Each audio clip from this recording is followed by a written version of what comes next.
So today I want to talk about something that comes up a lot in women's work, and that's about how to feel our feelings, how to express our feelings and be in it, but not get overwhelmed by it. And this is a big thing. I feel like often it's a misconception that the feminine essence, which is to express, it is to be outward, it is to feel, we're feeling sensitive beings, that it's like we're dramatizing, that we're creating chaos with our feelings, and almost as well that we're even making excuses for our behavior by saying, well, I was just feeling this and feeling that, and I'm just an emotional wreck. So, but I'm feminine. I'm an emotional wreck. Or it's not really that we are feeling and then letting it like spurt out everywhere in a way that is overwhelming, and it's not that we're compounding the feeling. Because often it's like, well, what? So I'm just supposed to be sad then? Like to feel the feeling of sadness, what? I just have to just, be sad and feel more depressed. That's different to really being in it. And the difference between being in your feelings the feminine way, expressing that healthily, and compounding it and getting overwhelmed with your own emotional sensitive body is when the mind comes into play.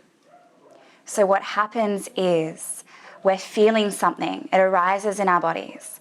It's a trigger, a reaction to something that happened outside or within us, a thought or a circumstance, and we feel wherever it is in our bodies. And then we have our reaction mentally about that feeling. Then we have the stories come in about that feeling.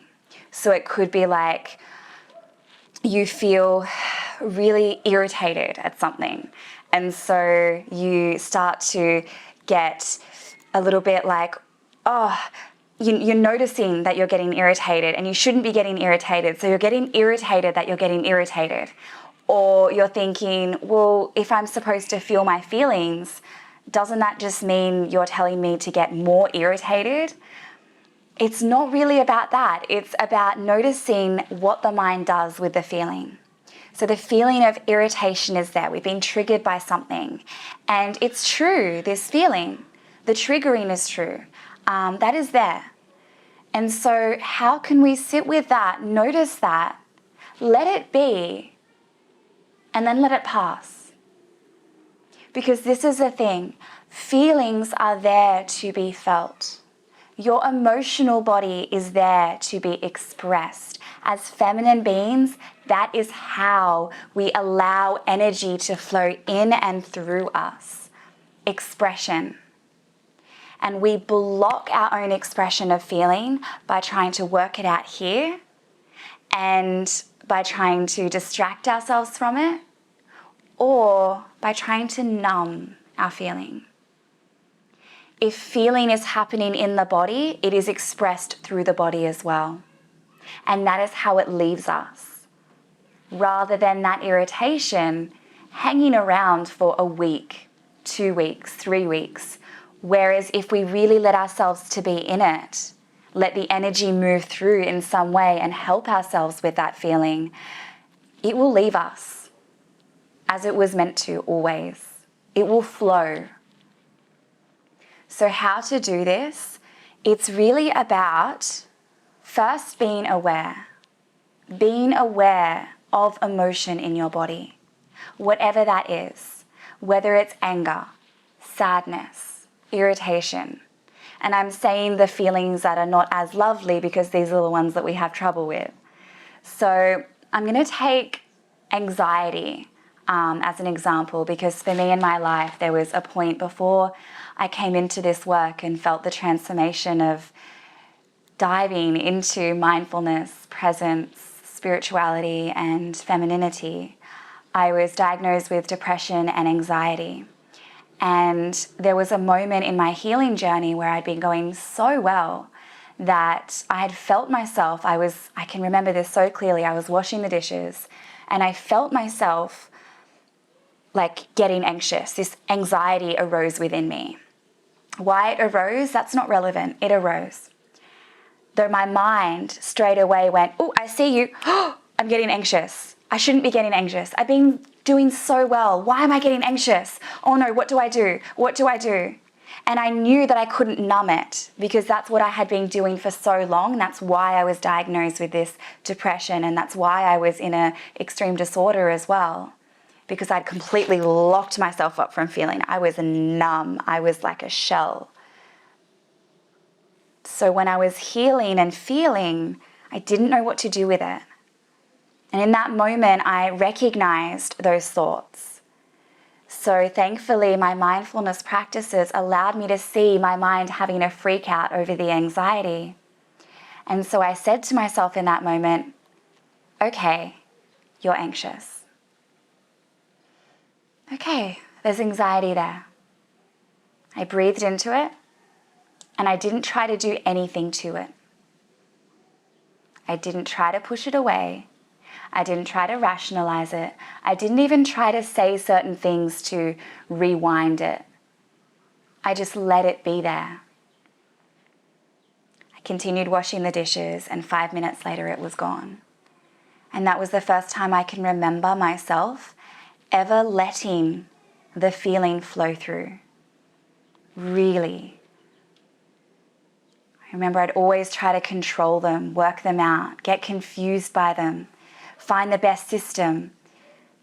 I just let it. And what I let it do was flow out. It didn't need me for anything else. It just left me. So this is the same with sadness. Can you allow yourself to be sad and feel it without judging it, without trying to work out why you're sad, how to get better, how to solve it, which is a masculine trait, solving problems. How can you just let it be? Rest there. This is how the feminine holds life. It lets life be. The feminine is that unconditional, loving mother, knowing that the child will be naughty and say the things that it doesn't mean and do the crazy things in life, and you still love it. There's still softness, maybe some irritation at times, but we come back to the heart and the love, which is our feminine way. So how to feel feelings and not get overwhelmed by them? Be in them. Be in them without diving into them and compounding them and stories and getting lost in the mind. Be in your body. We don't need our mind for that. Your body will tell you what to do. This morning I was feeling some tenderness, but also some just resistance to myself after something that happened recently. And I sat with that. I lay down and felt it. And I just sat there, and it was uncomfortable to feel that, but I felt it. Like, yes, I see you feeling. I located where it was in the body. I feel you feeling. And then it told me what to do. It felt this welling of needing to be expressed, needing to be moved out. And so feeling happens in the body, it expresses through the body. I ran and I danced. And it left me because I honored it. So I hope this sheds a little bit of insight into this idea of, as feminine, we feel, we express, and it doesn't have to be so scary. That when we allow our minds to just rest, when we take awareness to what's happening in the stories, in our minds, the judgments, all of the things that it tries to say about the feeling, when we're just aware of that, rest in the awareness, rest back into your body. She will tell you how to move through that. And oftentimes the feelings leave when they're ready to, after they've taught you the lesson and whispered to you what you needed to hear. If this work of diving into your feminine essence is really calling to you as it did for me, I can tell you from my own experience and the women that I've worked with that it really is a game changer in how we move through life. There's so much work out there, so much spirituality and amazing books, amazing programs that are still based in the masculine way of moving through the world, which is great to build that up. But the work in the feminine is where there's deep wisdom. And if that is calling to you, your deep wisdom, then I'm here to support you.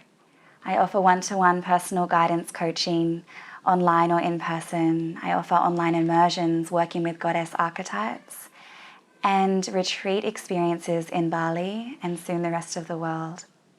So reach out if you would like to connect and dive deeper into yourself. Thank you.